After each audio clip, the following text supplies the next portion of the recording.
Bienvenidos todos a Audio Lectura Cristiana. En esta ocasión leeremos Nada vale más que Cristo, escrito por Juan Crisóstomo. Hay verdades que no envejecen con los siglos. Una de ellas es esta, que el alma del hombre jamás hallará reposo mientras confíe en su propia justicia. En este antiguo sermón sobre Juan Crisóstomo, llamado La Boca de Oro por la elocuencia con que predicaba, nos conduce a la cima del Evangelio, a considerar todo lo que poseemos, todo lo que somos, como pérdida, por la excelencia del conocimiento de Cristo Jesús.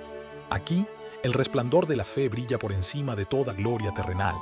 El apóstol Pablo había alcanzado prestigio, conocimiento y honra entre los hombres, pero al conocer a Cristo, comprendió que todo aquello era basura comparado con el don de la gracia.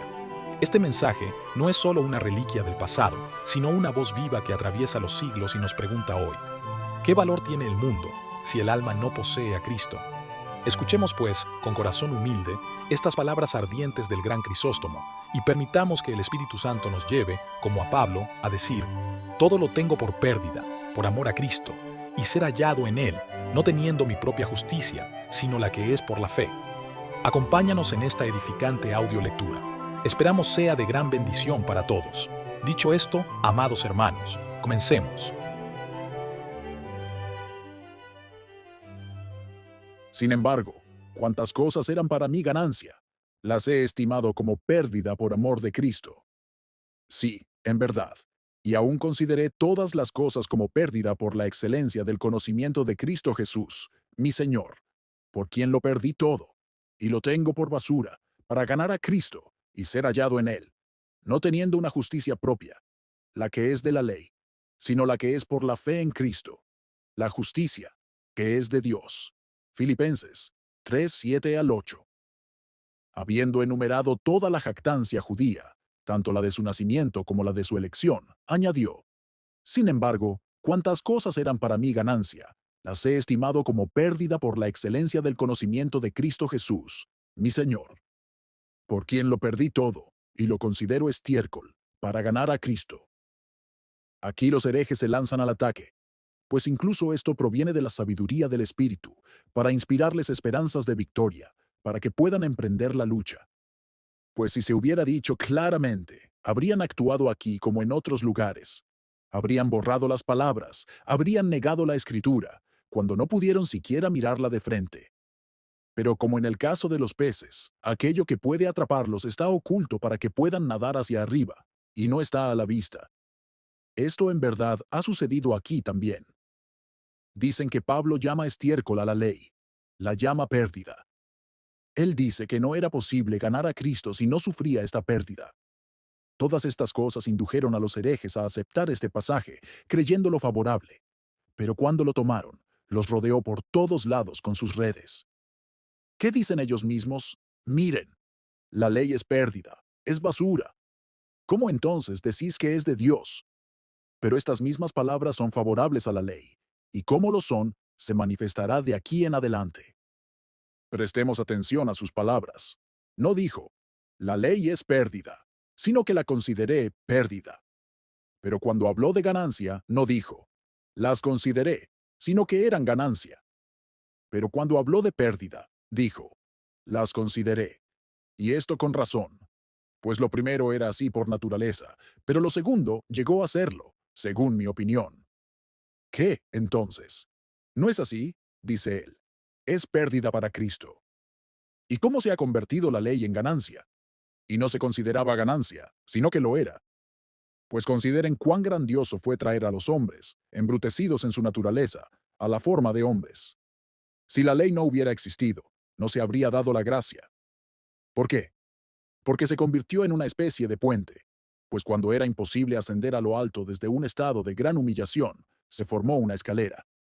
Pero quien ha ascendido ya no necesita la escalera, sin embargo, no la desprecia, sino que incluso la agradece, pues lo ha colocado en una posición tal que ya no la necesita. Y sin embargo, por esta misma razón, que no lo exige, es justo que reconozca su obligación, pues no podía volar hacia arriba. Y así sucede con la ley. Nos ha llevado a lo alto, por lo cual era ganancia, pero para el futuro la estimamos pérdida. ¿Cómo? No porque sea pérdida, sino porque la gracia es mucho mayor. Porque como un pobre que pasa hambre, mientras tiene plata, escapa del hambre, pero cuando encuentra oro y no le es lícito quedarse con ambos, considera pérdida quedarse con el primero, y habiéndolo tirado, toma la moneda de oro. Así también aquí, no porque la plata sea pérdida, pues no lo es, sino porque es imposible tomar ambas a la vez, pero es necesario dejar una. No es la ley, entonces, la pérdida, sino que uno se adhiera a la ley y abandone a Cristo. Por lo tanto, es pérdida cuando nos aleja de Cristo, pero si nos conduce hacia Él, ya no lo es. Por esta razón dice pérdida por Cristo. Si es por Cristo, no es tan natural. Pero, ¿por qué la ley no nos permite acercarnos a Cristo? Por esta misma causa, nos dice, fue dada, y Cristo es el cumplimiento de la ley, y Cristo es el fin de la ley. Nos permite si queremos, porque Cristo es el fin de la ley. Quien obedece la ley, la abandona. Sufre si le prestamos atención, pero si no la prestamos, no sufre. ¿Sí? En verdad. Y he estimado todas las cosas como pérdida. ¿Por qué quiere decir, digo esto de la ley? ¿No es bueno el mundo? ¿No es buena la vida presente? Pero si me apartan de Cristo, considero estas cosas como pérdida. ¿Por qué? Por la excelencia del conocimiento de Jesucristo, mi Señor. Porque cuando sale el sol, es pérdida sentarse junto a una vela. De modo que la pérdida viene por comparación, por la superioridad del otro. Verán que Pablo hace una comparación desde la superioridad, no desde la diversidad de clase. Pues lo que es superior a algo de naturaleza similar.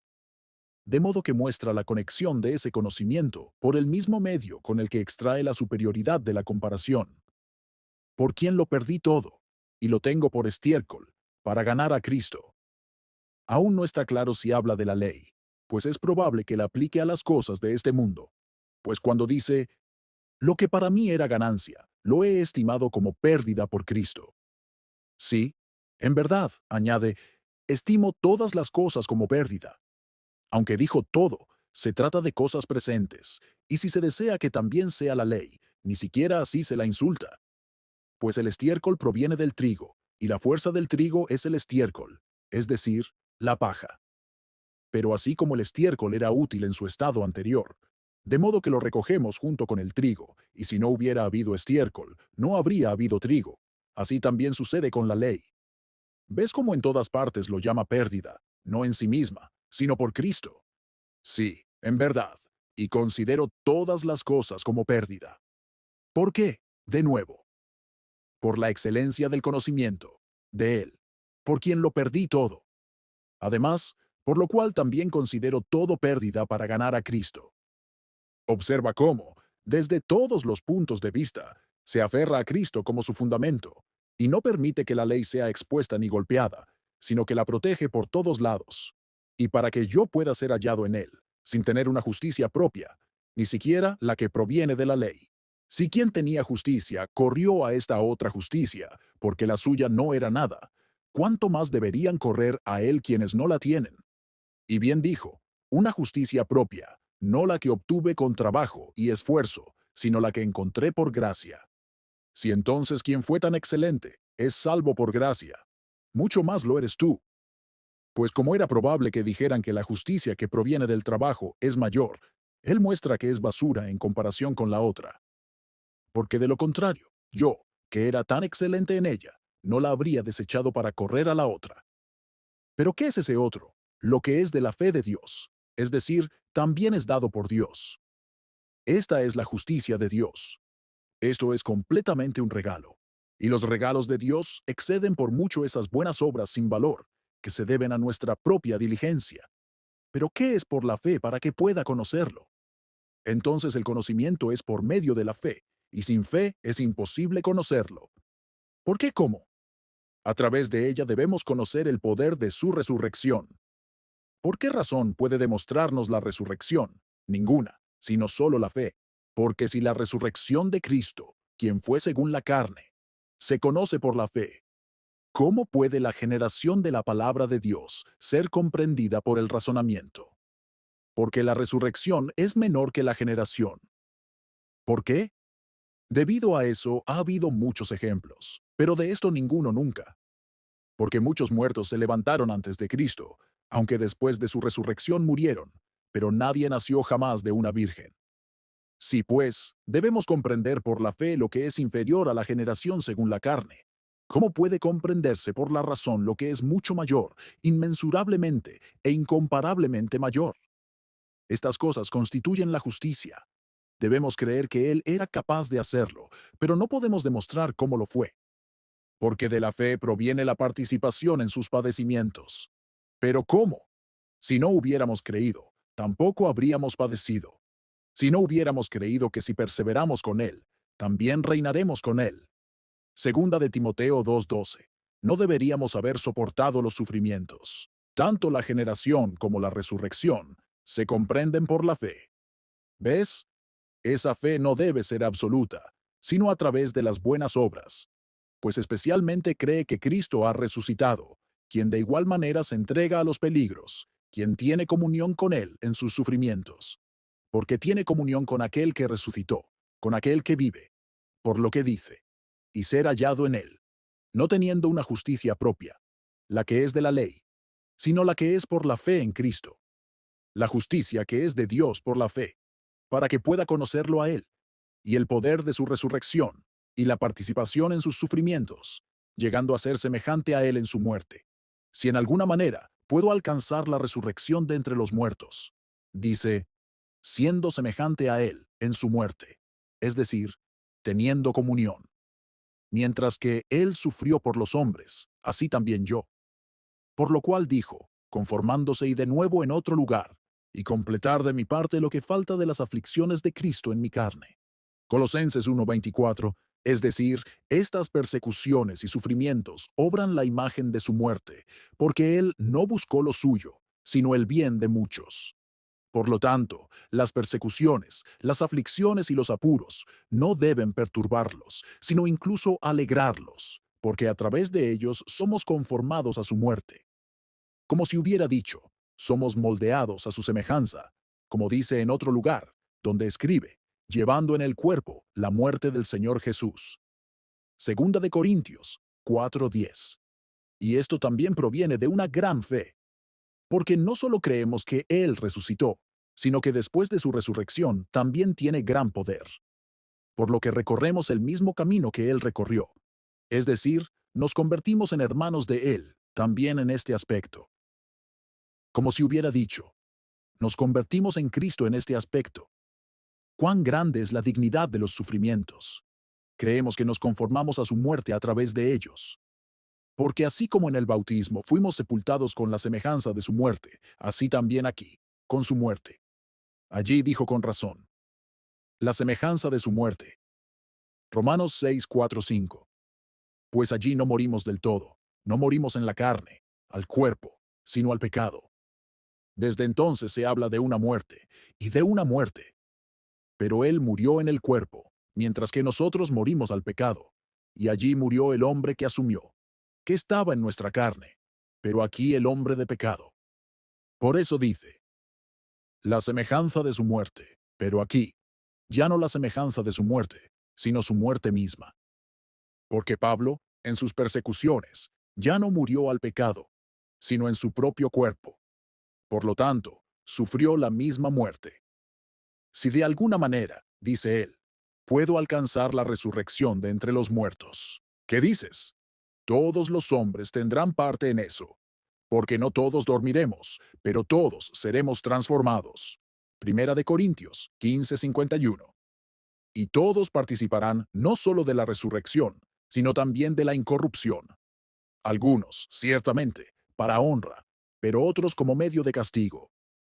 Si por lo tanto, todos tienen parte en la resurrección, y no solo en la resurrección, sino también en la incorrupción.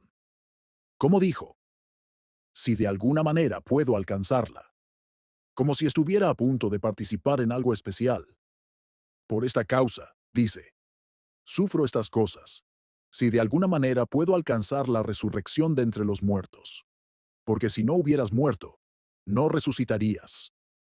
¿Qué es, entonces? Parece insinuarse aquí algo grandioso. Tan grandioso era que no se atrevió a afirmarlo abiertamente, sino que dijo, si de alguna manera he creído en Él y en su resurrección, Es más, sufro por él, pero no puedo confiar en la resurrección. ¿Qué resurrección menciona aquí?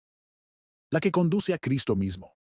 Dije que creía en él, en el poder de su resurrección, que participo en sus sufrimientos y que me configuro en su muerte. Sin embargo, después de todo esto, no tengo confianza en absoluto. Como dijo en otra parte, el que piensa estar firme, mire que no caiga. Primera de Corintios 10:12. Y además temo que, después de haber predicado a otros, yo mismo sea rechazado. Primera de Corintios 9:27. Versículo 12.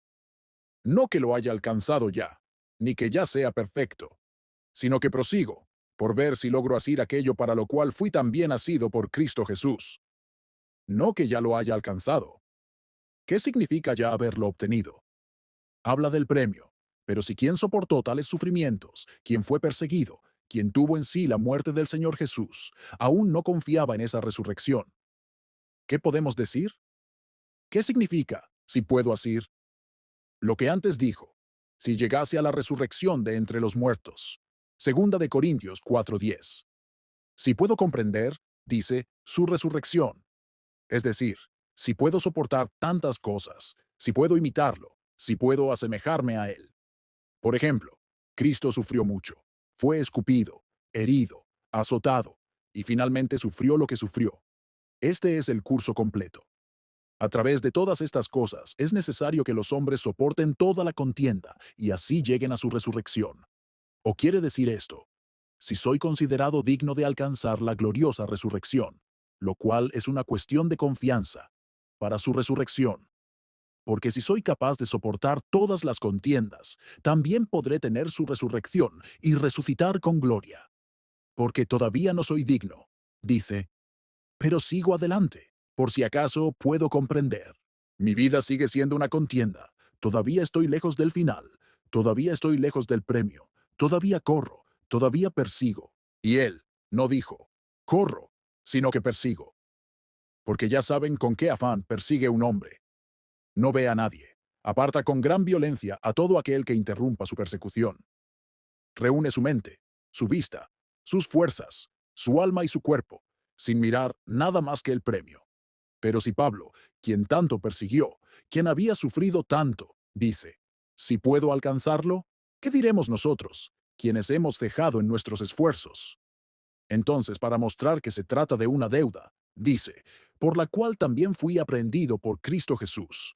Yo era, dice, del número de los perdidos, jadeaba, estaba casi muerto, Dios me apresó, porque Él nos persiguió cuando huíamos de Él, con toda velocidad. De modo que señala todas esas cosas, pues las palabras fui aprendido muestran la seriedad de aquel que desea aprendernos y nuestra gran aversión hacia Él, nuestro desvío, nuestra huida de Él. Así que somos responsables de una gran deuda, y nadie se lamenta, nadie llora, nadie gime. Todos han regresado a su estado anterior. Porque como antes de la aparición de Cristo huíamos de Dios, así también ahora. Porque podemos huir de Dios, no en un lugar, porque Él está en todas partes. Y escucha al profeta cuando dice, ¿a dónde me iré de tu espíritu? ¿O a dónde huiré de tu presencia? Salmo 139:7. ¿Cómo entonces podemos huir de Dios? Así como podemos distanciarnos de Dios, así como podemos ser alejados. Los que están lejos de ti, dice, perecerán. Salmo 73:27. Y de nuevo, no han hecho separación vuestras iniquidades entre mí y vosotros. Isaías 59:2. ¿Cómo entonces viene esta remoción? ¿Cómo viene esta separación? En propósito y alma, porque no puede ser en un lugar. Porque ¿cómo podría alguien huir de aquel que está presente en todas partes? Entonces el pecador huye. Esto es lo que dice la Escritura. El malvado huye cuando nadie lo persigue. Proverbios 28:1. Huimos ansiosamente de Dios, aunque Él siempre nos persigue. El apóstol se apresuró para estar cerca de Él. Nosotros nos apresuramos para estar lejos. ¿No son estas cosas, entonces, dignas de lamentación? ¿No son dignas de lágrimas? ¿A dónde huyes, hombre desdichado y miserable? ¿A dónde huyes de tu vida y tu salvación? Si huyes de Dios, ¿en quién te refugiarás? Si huyes de la luz, ¿a dónde pondrás tus ojos? Si huyes de tu vida, ¿De dónde vivirás de ahora en adelante? Huyamos del enemigo de nuestra salvación. Siempre que pecamos, huimos de Dios. Somos como fugitivos, partimos a una tierra extranjera, como quien consumió sus bienes paternos y partió a una tierra extranjera, que malgastó todos los bienes de su padre y vivió en la necesidad. Nosotros también tenemos bienes de nuestro Padre. ¿Y qué es esto? Él nos ha liberado de nuestros pecados. Nos ha dado libremente poder, fuerza para las obras de virtud. Nos ha dado libremente prontitud, paciencia. Él nos ha dado libremente el Espíritu Santo en nuestro bautismo. Si desperdiciamos estas cosas, de ahora en adelante nos encontraremos en necesidad. Porque así como los enfermos, mientras sufren fiebres y la contaminación de sus fluidos, no pueden levantarse, trabajar ni hacer nada. Pero si alguien los libera y los sana, si luego no trabajan, esto se debe a su propia pereza. Así también sucede con nosotros. Porque la enfermedad era grave y la fiebre excesiva. Y no yacíamos en una cama, sino en la maldad misma, abandonados al crimen, como en un muladar, llenos de llagas y malos olores, miserables, consumidos, más como fantasmas que como seres humanos. Espíritus malignos nos rodeaban, el príncipe de este mundo nos ridiculizaba y nos atacaba. El Hijo unigénito de Dios vino, envió los rayos de su presencia y enseguida disipó la oscuridad. El Rey, que está en el trono de su Padre, vino a nosotros, tras haber dejado el trono de su Padre. Y cuando digo haber partido, no piensen en ninguna mudanza, pues Él llena los cielos y la tierra, sino que hablo de la economía. Llegó a un enemigo que lo odiaba, que se apartó, que no soportaba contemplarlo, que lo blasfemaba a diario. Lo vio tendido en un muladar, comido por gusanos, afligido de fiebre y hambre, con toda clase de enfermedades. Pues la fiebre lo afligía, que es el mal deseo, y la inflamación lo agobiaba, que es el orgullo, y el hambre lo corroía, que es la codicia, y llagas putrefactas por todos lados, que es la fornicación, y ceguera, que es la idolatría, y mudez y locura, que es adorar leños y piedras, y dirigirles la palabra, y gran deformidad, porque la maldad es esto, repugnante a la vista, y una enfermedad gravísima. Y nos vio hablando más neciamente que los locos, y llamando a los leños nuestro Dios, y a las piedras también. Nos vio en tan gran culpa que no nos rechazó, no se enojó, no nos rechazó, no nos odió, pues era un maestro, y no podía odiar a su propia creación. Pero, ¿qué hace? Como excelente médico, prepara medicinas de gran valor, y él mismo las prueba primero, porque él mismo primero buscó la virtud, y así nos la dio. Y primero nos dio el lavamiento, como un antídoto, y así vomitamos toda nuestra culpa, y todas las cosas huyeron a la vez, y nuestra inflamación cesó, y nuestra fiebre se apagó, y nuestras llagas se secaron. Porque todos los males que provienen de la codicia, la ira y todo lo demás, fueron disipados por el Espíritu. Nuestros ojos se abrieron, nuestros oídos se abrieron, nuestra lengua pronunció palabras santas, nuestra alma recibió fuerza, nuestro cuerpo recibió tal belleza y esplendor, como es propio de quien nace hijo de Dios por la gracia del Espíritu, tal gloria como es propio de quien nace hijo de un rey, criado en púrpura. ¡Ay, cuánta nobleza nos confirió! Nacimos, fuimos criados. ¿Por qué volvemos a huir de nuestro benefactor? Él, quien hizo todo esto, también nos fortalece, pues no era posible que un alma agobiada por la enfermedad la soportara si Él mismo no nos la diera. Nos dio la remisión de nuestros pecados. Lo devoramos todo. Nos dio fuerza, la malgastamos. Nos dio gracia, la pagamos. ¿Y cómo? La consumimos en nada que fuera apropiado. La usamos para nada útil. Estas cosas nos han destruido, y lo más terrible de todo es que cuando estamos en un país extranjero, alimentándonos de lo que no podemos, no decimos, volvamos a nuestro Padre, y le decimos, hemos pecado contra el cielo y contra ti. Lucas 15:18. Y eso también, cuando tenemos un Padre tan amoroso, que anhela nuestro regreso. Si tan solo volvemos a Él ni siquiera se atreve a cuestionar nuestras acciones pasadas, solo apresuremos a abandonarlas. Es suficiente disculpa ante Él el que hayamos regresado. No solo Él mismo no cuestiona, sino que si otro lo hace, se calla, aunque el acusador sea alguien de buena reputación. Regresemos. ¿Hasta cuándo nos mantendremos alejados? Percibamos nuestra deshonra, seamos conscientes de nuestra vileza. El pecado nos convierte en cerdos, el pecado trae hambre al alma. Recuperémonos, seamos sobrios de nuevo, y regresemos a nuestra antigua nobleza, para que podamos obtener los bienes venideros, en Cristo Jesús, nuestro Señor, con quien al Padre junto con el Espíritu Santo, sean gloria, poder y honor, ahora y siempre, y por los siglos de los siglos. Amén. Muchas gracias por escuchar Audio Lectura Cristiana. Que el Señor les bendiga, amados hermanos. Hasta la próxima.